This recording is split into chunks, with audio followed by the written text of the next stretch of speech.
بسم اللہ الرحمن الرحیم۔ امام حنبل رحمۃ اللہ علیہ فرماتے ہیں کہ ایک دفعہ مجھے عراق کے کسی گاؤں میں رات ہو گئی۔ میں ایک مسجد میں گیا لیکن چوکیدار نے مجھے وہاں سے نکال دیا۔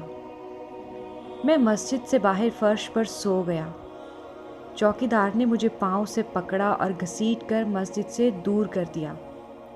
ایک خدا ترس آدمی مجھے اپنے گھر لے گیا۔